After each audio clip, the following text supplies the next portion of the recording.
खबरदार, अगर तू दरवाजे से निकली आला हजरत इमाम अहले सुन्नत मुजद्दिद दीन मिल्लत मेरे आला हजरत से किसी ने पूछा था कि हजरत जी बीबी नात पढ़ सकती है? फतावा रज़विया की 14वीं जिल्द, बीबी मिलाद पढ़ सकती है? मिलाद। आला हजरत ने फरमाया अगर बीबी मिलाद पढ़ गई हो, नात पढ़ गई हो और उसकी आवाज गैर महरम के कानों तक जा रही हो, फरमाया उसे सवाब नहीं होगा, उसे हराम काम करने का गुनाह दिया जाए। बीबी को मना है, वो नात की आवाज भी औरत का ही नहीं पड़ता, दीन में तो औरत की आवाज का भी पड़ता है। दीन में तो औरत की हजरत सैयदा ज़ैनब, हजरत फातिमा की वो लख्ते जिगर जो मैदान करबला में इमाम हुसैन बराबर की शरीक रही सैयदना इमाम हुसैन के साथ। याह्या बिन मोइन कहते हैं मैं 15 साल तक हजरत ज़ैनब का पड़ोसी रहा हूँ। 15 साल, घर बराबर होता है ना, बंदा बीबी देख ही लेता है। वो बीबी कभी पर्दा डाल के जा रही है दवाई लेने, कभी नजर आ ही जाती है। कहते हैं 15 साल में सैयदा फातिमा की बेटी का पड़ोसी रहा हूँ, मैंने कभी बुरके में छुपी हुई ज़ैनब भी नहीं देखी, बुरके में छुपी हुई ज़ैनब भी कभी नहीं देखी। हजरत अब्दुल्ला बिन जाफर तैयार जनाब अली मुर्तजा के भाई थे, उनके बेटे के साथ इनका निकाह हुआ था, बीमार हो गई। हजरत अब्दुल्ला कहने लगे ज़ैनब चल तुझे हकीम के पास ले जाऊं, तबीब के पास ले जाऊं। तो हजरत ज़ैनब कहने लगी आप जाइए मेरा हाल बता के दवाई ले आइए। तो हजरत अब्दुल्ला जाफर तैयार कहने लगे शरीयत में गुंजाइश है डॉक्टर के पास जाने, हकीम के पास जाने की गुंजाइश है, तो चलती क्यों नहीं?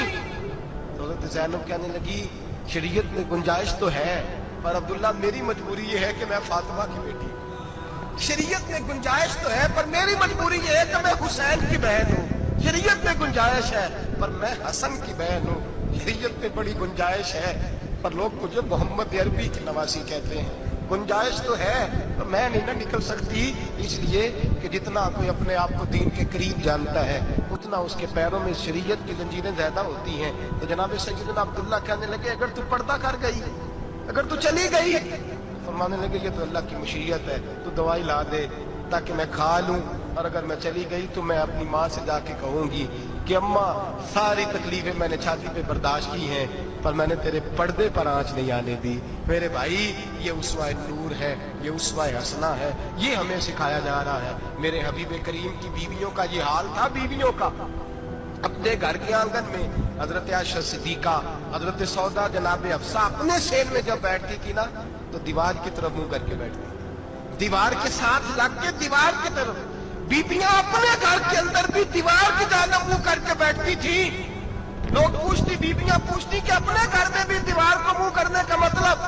कहती हो सकता है कुछ छत पे चढ़े अचानक नजर पड़े, तो हम चाहती हैं फिर भी हमारा चेहरा नजर ना आए उसे, फिर भी हमारा चेहरा नजर, हम अपने घर के अंदर भी पाबंद रहती हैं कि हमारे चेहरे नजर ना आए।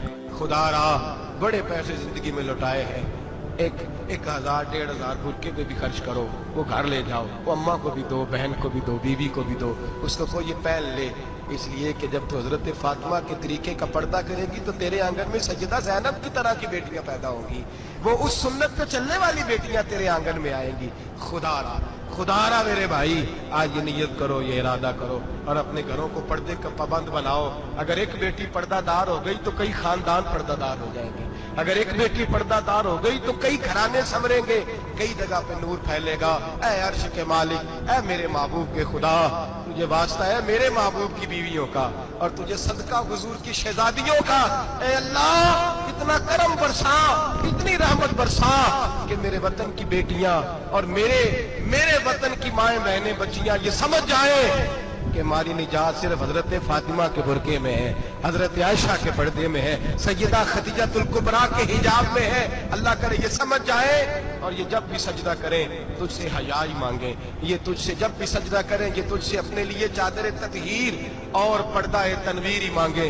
अल्लाह करे मुझ बेअमल की मुंह से निकले हुए लफ्ज किसी के दिल में तासीर बन के उतरे और फिर दुनिया के अंदर ये रिवाज आम हो कि हर कोई पर्दा करे, हर कोई बापर्दा हो जाए। ऐ अल्लाह तू तासीर नाजिल फरमा, ऐ अल्लाह तू अमल की दौलत नाजिल फरमा, ऐ अल्लाह हमारी बेटियों को इज्जत की चादर अता फरमा, हमेशा मिदहत खैरुल अनाम में गुजरे। दुआ है ये उम्र दरूद सलाम में गुजरे। आखिर